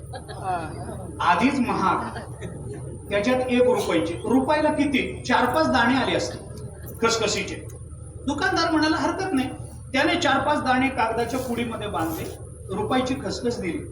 याने खिशात ठेवली, वरच्या खिशामध्ये ठेवली. आता घरी जाऊन बायकोला द्यायची. जाता जाता त्याच्या मनात आलं आपल्या गावात समुद्र आहे, संध्याकाळची वेळ झाली, सूर्यास्त होतो, बुडत्या सूर्याला नमस्कार करावा, समुद्राला नमस्कार करून घरी जावं म्हणून संध्याकाळच्या वेळेला 7-7:15च्या वेळेला समुद्राच्या काठावर आला. थोडं आत गेला आणि समुद्राच्या पाया पडायला वाकला तर खसखसीची पुडी समुद्रात पडली. त्याला पत्ताच नाही. तसंच घरी गेलं. तासाभराने बायकोने विचारला खसखस आणायला आणली ना? मग कुठं आहे? हे काय कुठं आहे? म्हणलं अरे खसखस कुठे गेली? मग लक्षात आलं अरे आपण समुद्राच्या काठावर गेलो होतो, खसखस पडली नसेल कशावर. मग चला म्हणून पुन्हा रात्री 8 वाजता खसखस शोधायला समुद्रात. खसखस कळतं? खसखस शोधायला समुद्रात. कुठं गेलो होतो आपण, कुठे उभे होतो, तिथं गेला आणि तिथलं पाणी बाजूला करून बघायला लागला माझी खसखस कुठे आहे, माझी खसखस कुठे आहे. तेवढ्यात तिकडून एक माणूस आला आणि त्याने विचारलं काय? त्याला वाटलं काय दागिना वगैरे पडला असेल, काही सोनं नाणं पडलं असेल. तो म्हणला काय पडलं, काय शोधता तुम्ही, काही पडलं का महत्वाचं? तो म्हणला अहो माझी खसखस पडली हो. किती होती? 5 दाणे होते. असं कधी पडली? तो म्हणाला झाला असेल 1.5-2 तास झाले असतील. आता शोधायला आलो, माझी खसखस सापडना, वाईट वाटतंय. तो म्हणाला मूर्खा माझी 15 जहाजं 50 दिवस झाले या समुद्रात गायब आहे, तुझी खसखस सापडलं. अरे मोठ्या मोठ्याचं मोठं गेलं महाराज. आमची काय कथा आहे? रामाचं मन शांत नाही, आमचं होईल दर्या में खसखस. कुठं जाऊ आमचा पत्ता लागायचा नाही. आमचं मन शांत नाही ना. मला त्याच्याबद्दलही तक्रार नाही, माझी तक्रार त्याच्याबद्दल नाही. मला असं विचारायचंय मन शांत नाही ही तक्रार करणं चुकीचं नाही हो, चुकीचं नाही. कुणाचं मन शांत आहे? आपण तर रामचंद्र प्रभूंचं उदाहरण दिलं. मला पुढे असं बोलायचंय मन शांत नाही ही वस्तुस्थिती आहे, पण शांत करायला काही उपायच नाहीत का? शांत करायला काही उपाय असतील ना, काहीतरी उपाय असतील. मग जेव्हा अर्जुनाने विचारलं की देवा चंचलम हि मनो कृष्ण प्रमाथी बलवत दृढ, त्यावेळेला भगवंताने सांगितलं बरोबर आहे अर्जुन, असंशयम महाबाहो मनोदुर्निग्रहम चलम अभ्यासेन तु कौंतेय वैराग्येण च गृह्यते. अभ्यासाने वैराग्याने मन शांत करता येतं. भगवंताने 2 उपाय सांगितले. आपण नाद भागवत बघा. नाद भागवत भिक्षुगीत 23वा अध्याय नाद भागवतात. या भिक्षुगीतामध्ये नाथ महाराजांनी त्या मनाला शांत करण्याचे 3 उपाय सांगितले. मला लांबवायचं नाही, 3 उपाय सांगितले. काय करा? एक तर मनाबरोबर मैत्री करा, नाही तर मनाबरोबर शत्रुत्व धारण करा, नाही तर मनाच्या बाबतीत उदास राहा. 3 उपाय. मनाची मैत्री करा. मन म्हणल तसं वागा. मित्र म्हणल तसंच करतो ना आपण. मन म्हणल तसं वागा. इथं जायचंय तिथं, इकडं जायचंय तिकडं, जेवायला बाहेर जायचंय बाहेर, घरी जेवू घरी, मित्राकडे जायचंय जाऊ, इकडं जायचंय, सिनेमाला जायचंय जाऊ. मन म्हणल तसं वागा. शेवटी कंटाळून एके दिवशी मन सांगतं कशात राम नाही, पंढरपूरला चला, त्या दिवशी कल्याण. ऐका, मैत्री करा, मैत्री करा. ते मन कधीतरी आपल्याला पंढरपूरला नेईलच. नाही तर मनाच्या बाबतीत शत्रुत्व. मनाचं बिलकुल ऐकू नका. मन म्हणल त्याच्या विरोधातच वागा. मनाने सांगितलं हॉटेलमध्ये जेव, मुद्दाम घरी जेव. मनाने सांगितलं सिनेमाला जाऊ, मुद्दाम कीर्तनाला यायचं. आणि मनाने सांगितलं कीर्तनाला जाऊ तर आता आली पंचायत. मनाने जर सिनेमाला जाऊ म्हणलं कुठे जायचं, कीर्तना. आणि मनाने सांगितलं कीर्तनाला जाऊ तर कुठे जाता, सिनेमाला, तमाशाला. कुठे जाता, कुठे जाता, कीर्तनाला. ते मैत्री झाली, शत्रू पाहिजे ना, शत्रू पाहिजे ना. मग बरं जाऊ द्या, बदलू नका, माझ्याही हातात वेळ नाही फार ताणायला. तुम्हाला सोपं सांगतो काय आहे महाराज. मनाने सांगितलं सिनेमाला जाऊ तर कीर्तनाला यायचं, शत्रू म्हणून. मनाने सांगितलं कीर्तनाला जाऊ तर कुठे जायचं, सिनेमाला नाही. मग याचं उत्तर असं आहे, ज्याचं मन कीर्तनाला जाऊ म्हणतं की नाही त्याच्याकरता हे चाललेलंच नाही. ज्याचं मन सिनेमाला जाऊ म्हणतंय त्याच्याकरता हे चाललंय. लक्षात घ्या, सोडून द्या. नाहीतर मनाच्या बाबतीत उदास राहा, त्याला काय गोंधळ घालायचा आहे घालू द्या. आपल्या मुखातलं रामकृष्ण हरी बंद पडू द्या. बस मन गोविंदी देह काम करीव, त्याला काय करायचंय ते करू द्या. आपलं रामकृष्ण हरी, आपलं नामस्मरण बंद पडू देऊ नका. त्या मनाला काय गोंधळ घालायचा घालू द्या. 3 उपाय. आता हे किती झाले, हे 3 आणि देवानी सांगितलेले 2. 3 आणि 2 किती, 5. मला सांगत चला, माझं गणित जरा कच्चा आहे. आता जेव्हा रामचंद्र प्रभू म्हणाले माझं मन शांत नाही, मग वसिष्ठ म्हणाले मन शांत करायचा उपाय मी सांगतो. योग वासिष्ठामध्ये त्याला मनोनाश म्हणतात. मोठं प्रकरण. मनोनाश कसा करायचा, तो स्वरूप मनोनाश कोणता, अरूप मनोनाश कोणता, विदेह मुक्ताचा अरूप मनोनाश, जीवन मुक्ताचा स्वरूप मनोनाश, 12 भानगडी त्याच्या. कसं मन शांत करायचं. वसिष्ठ महामुनीने रामचंद्र प्रभूंना उपाय 4 सांगितले. मन शांत करायचंय ना, मी तुला सांगतो. अध्यात्म विद्या अधिगमः, साधू संगम एवच, वासनासम परित्यागः, प्राणस्पंद निरोधनम, एतास्ता युक्तयः पुष्टा संती चित्त जय किल. आपल्या चित्तावर विजय मिळवण्याकरता 4 गोष्टी कर. त्यातल्या त्यात सोपं करत जा. ज्ञानानं मन शांत होतं. ज्ञान जर झालं नाही तर संत संगतीनं मन शांत होतं. संत संगती जर मिळाली नाही तर वासनेवर विजय मिळवून मन शांत करता येतं. आणि वासनेवर जर विजय मिळवता आला नाही तर प्राणायामानं मन शांत करता येतं. विठ्ठला विठ्ठला.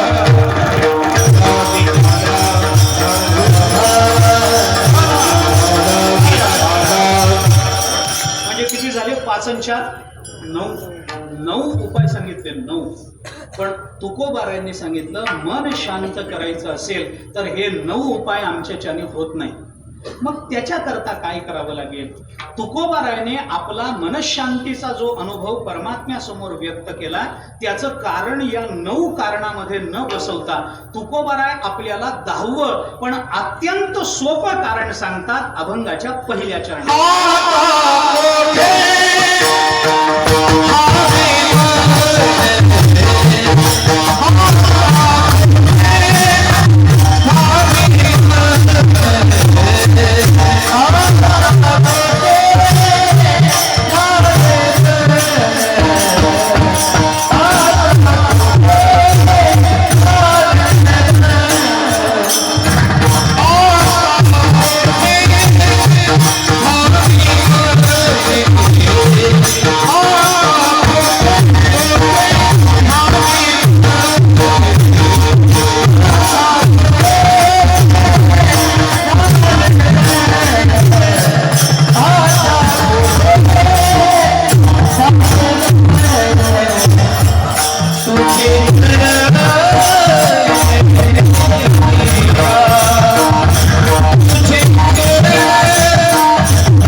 केलिया अवघा झाला आनंदो. तुकोबराय आपल्याला आपल्या पारमार्थिक जीवनामध्ये आलेला अनुभव भगवंताचा साक्षीनं सांगतात की आपलं मन शांत झालं.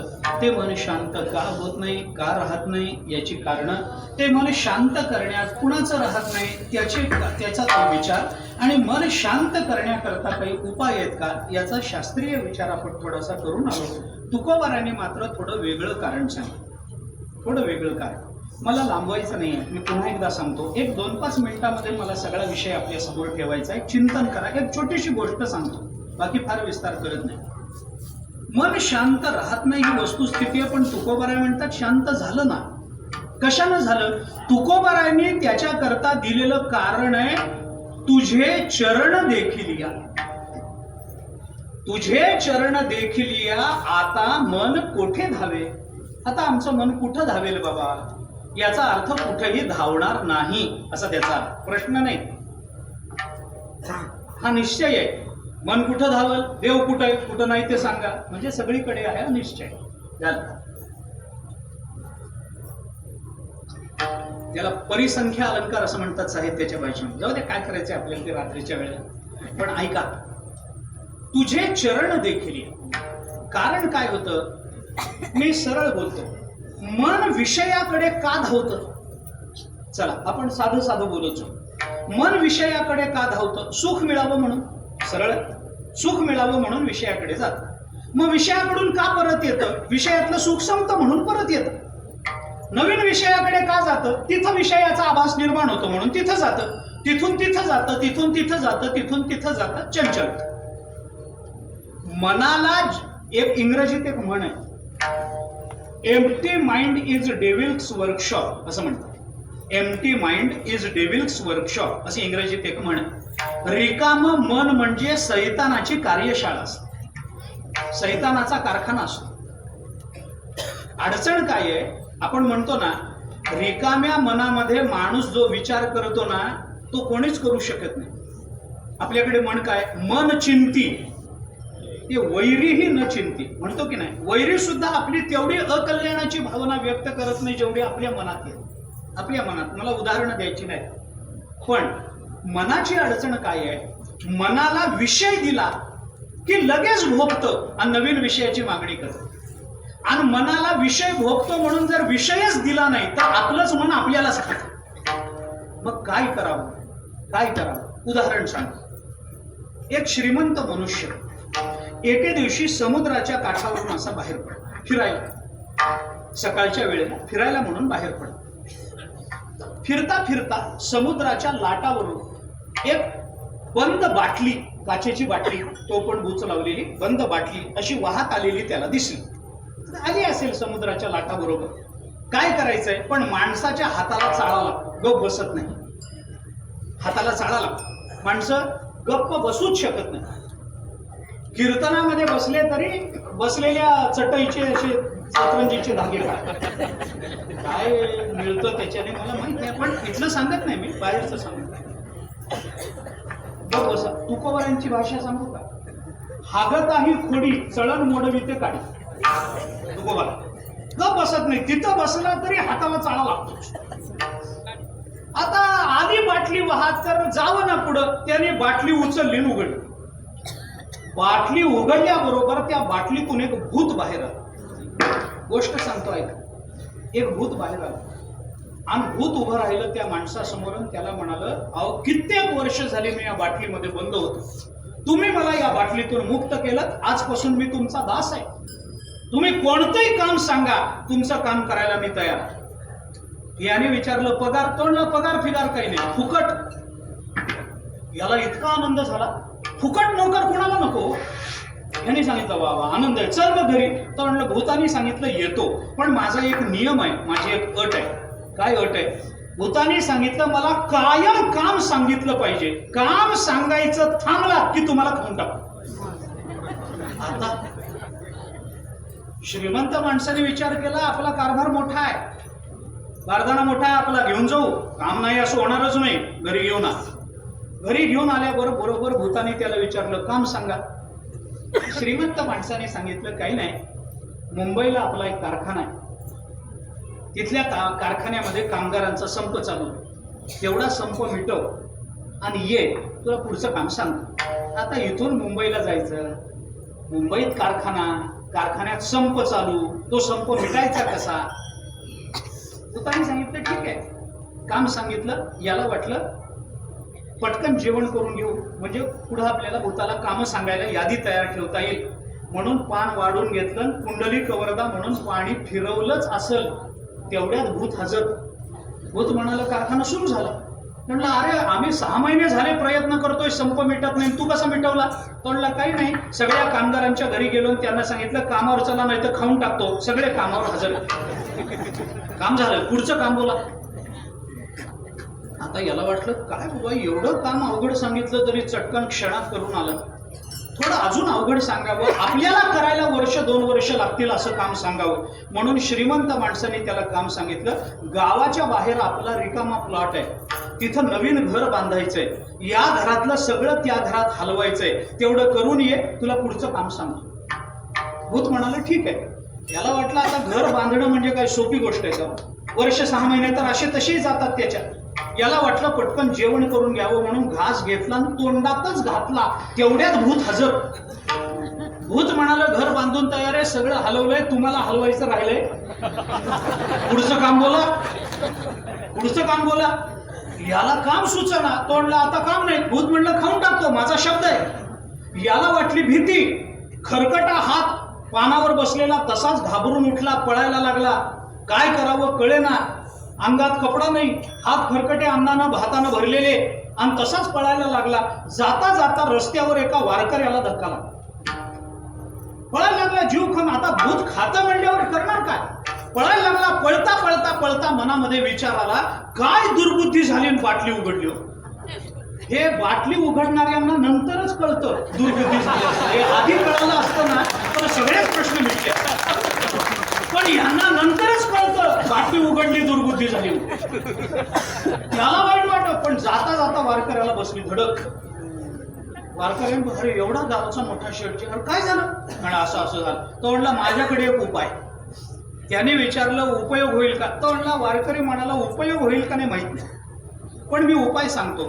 निदान मरताना आपण उपाय करून मेलो याचं तरी समाधान राहील. सांग बाबा उपाय. त्याने कानात उपाय सांगितला. श्रीमंत मनुष्य घरी परत आल्यावर भूताने विचारलं पुढचं काम. श्रीमंत माणसाने सांगितलं पुढचं काम आहे. काय काम आहे? काय नाही, बाहेरच्या पडवीमध्ये अंगणामध्ये आपलं कुत्र बांधलंय, त्या कुत्र्याचं शेपूट तेवढं सरळ करून ये, मी तुला पुढचं काम सांगतो. आता भूत गेलं शेपूट सरळ करायला. शेपूट त्याला दोरा गुंडाळला, दोरा होता तो राहिलं, दोरा काढला की पुन्हा जैसे थे. त्याला पाईप घातला, त्या पाईप मध्ये राहिलं तेव्हा राहिलं सरळ. पाईप काढून घेतला की पुन्हा. हे म्हणजे कुत्र्याचं शेपूटच असं असतं असं नाही.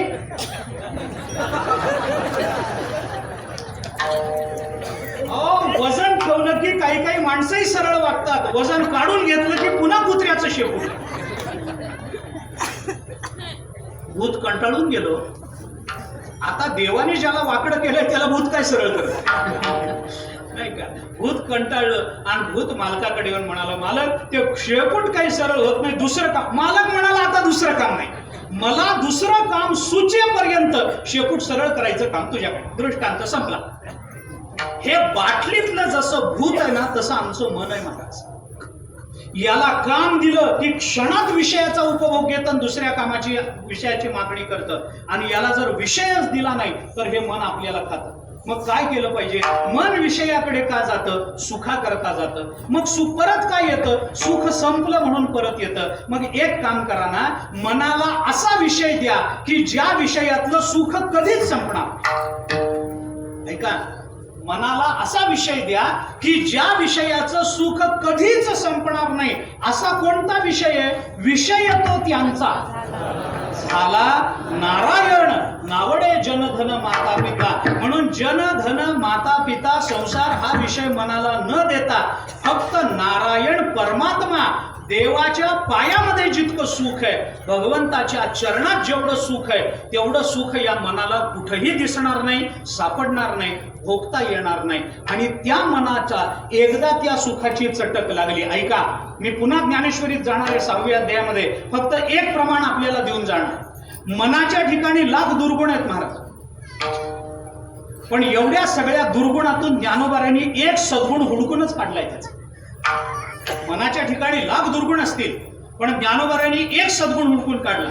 सांगू मी आपल्याला, सगळ्या सद्गुणातून दुर्गुण कसा हुडकून काढावा हे आपल्याकडून शिकावं, आणि सगळ्या दुर्गुणातून सद्गुण कसा हुडकून काढावा हे संतांकडून शिकावं.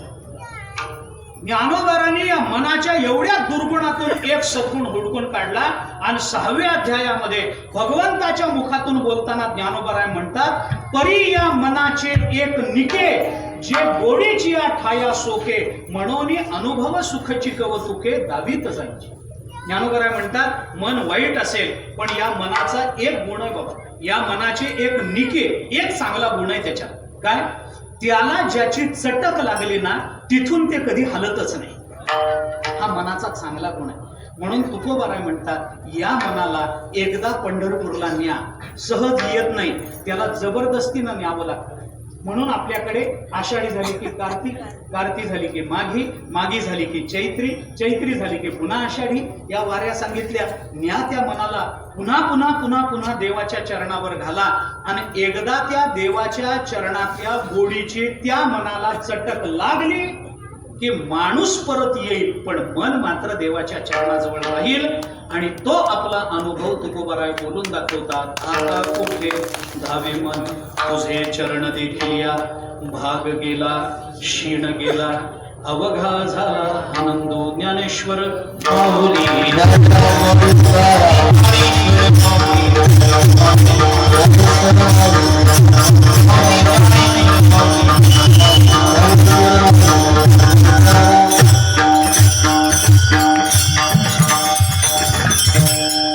सगळं कळण्याकरता, त्या मनाला वारंवार पंढरपूरला नेण्याकरता आपण ज्ञानेश्वरी वाचली पाहिजे, गाथा वाचला पाहिजे. मानवी जीवनाचं कल्याण फक्त ज्ञानेश्वरी आणि गाथ्यानेच होऊ शकतं. आज जगतामध्ये दुसरी कोणतीही व्यवस्था आपल्या कल्याणाची उपलब्ध नाही, हे लक्षात घ्या. म्हणून सर्वांना प्रार्थना आहे, हात जोडून विनंती आहे, सगळ्यांच्या पायावर डोकं ठेवून प्रार्थना आहे, हात जोडून प्रार्थना आहे, थोडा वेळ ज्ञानेश्वरी वाचत चला, थोडा वेळ गाथा वाचत चला. मी तुमचा सगळा वेळ द्या म्हणत नाही, 5 ओव्या वाचा, 10 ओव्या वाचा, 2 अभंग वाचा, पण आपलं कल्याण होईल तर ज्ञानेश्वरी गाथ्यानेच होईल, दुसरं कशाने होणार नाही. काळ्या दगडावरची पांढरी नाही, काळ्या दगडावरची नुसती पांढरी नाही, ऑइल पेंटने मारलेली पांढरी नाही. कल्याण होईल तर ज्ञानेश्वरीनंच होईल. तुकोबारायांच्या अक्षरानेच आमच्या जीवनामध्ये समाधान येईल ना, तर ते ज्ञानोबारायांच्या अक्षरातूनच येईल, तुकोबारायांच्या अक्षरातून, त्यांच्या सेवेतूनच येईल, हे लक्षात घ्या. म्हणून हात जोडतो, पाया पडतो तुमच्या, थोडी ज्ञानेश्वरी वाचा, 5 ओव्या, 5 मिनिटं वाचा, 10 मिनिटं वाचा, माझं काही म्हणणं नाही. मी तर म्हणतो, माणसाच्या जीवनाच्या धन्यतेकरता फार वेळ देण्याची गरज नाही. 24 तासाचा दिवस आहे ना, फक्त 15 मिनिटं द्यावं, फक्त 15. 5 मिनिटं ज्ञानेश्वरी, 5 मिनिटं गाथा, आणि 5 मिनिटं घरात सगळ्यांनी एकत्रित बसून रामकृष्ण हरीचं भजन, बस. याच्या पलीकडे काही लागत नाही. उरलेले 23 तास आणि 45 मिनिटं तुमच्याच मालकीचे. तुम्हाला काय करायचंय ते काही करू नका. काय करायचंय म्हणजे तुम्हाला काय उद्योगधंदा करायचा आहे, शेताला जायचंय, हे करायचंय, ते करायचंय, सगळं करा, काही म्हणणं नाही, पण एवढी 15 मिनिटं द्या. 5 मिनिटं द्या ज्ञानेश्वरीला, 5 मिनिटं द्या गाथ्याला, 5 मिनिटं रामकृष्ण हरी म्हणा. मी जास्त वेळ म्हणतच नाही आपल्या, 5 मिनिटं द्यावं. 5 ओव्या वाचा ज्ञानोबारायांच्या, 2 अहो, महाराष्ट्रात जन्माला यायचं, गाथा वाचायचा नाही, मग जन्माला आलाच कशा करता, कशा करता? ऐक जया प्राण्यांच्या ठाई, ज्ञानाची आवडी नाही तयाचे जियाले म्हणू काही वरी वरडचा. ज्ञानोबाराय 4थ्या अध्यायामध्ये बोलून दाखवतायत अर्जुनाला. काय अशा लोकांचं जगणं तरी काय, जगणं याच्यापेक्षा मेलेले बरे. गाथा वाचायचा नाही, ज्ञानेश्वरी वाचायची नाही, हरिपाठ म्हणायचा नाही, रामकृष्ण हरी म्हणायचं नाही, मग माणूस झाला कशा करता बाबा? ह्याच्यापेक्षा एखादं कुत्र झालं असतं तर परवडलं असतं, एखादा बैल झाला असता तर परवडलं असतं. असं करू नका. माझी पुन्हा पुन्हा विनंती आहे, हात जोडून, असं करू नका. थोडा वेळ द्या, थोडा वेळ द्या. सकाळी नाही जमलं दुपारी वाचा, दुपारी नाही जमलं संध्याकाळी वाचा, संध्याकाळी नाही जमलं रात्री वाचा, जेवण झाल्यावर वाचा, अंथरुणावर बसून वाचा, झोपून वाचा.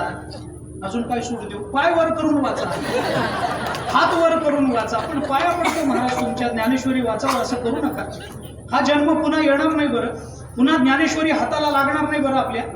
पुन्हा हरिपाठ हरिमुखे म्हणा हाताला लागणार नाही. तुकोबारांची अक्षरं पुन्हा दिसायची नाहीत महाराज. त्याच्याकरता तडफड होईल आपली. आत्ता मिळालंय, वाचून घ्या. माझी पुन्हा पुन्हा विनंती, पाया पडून सांगतोय मी आपल्याला, याच्या विना आपलं कल्याण दुसऱ्या कोणत्याही मार्गाने होणार नाही. टाळ्या वाजवण्यापेक्षा एक पण करा, एक नियम करा. मी अवघड सांगत नाही. एक नियम करा. आपला उगवलेला दिवस थोडस तरी ज्ञानेश्वरी गाथा वाचल्याशिवाय संपवायचा नाही. तेवढाच नियम करा.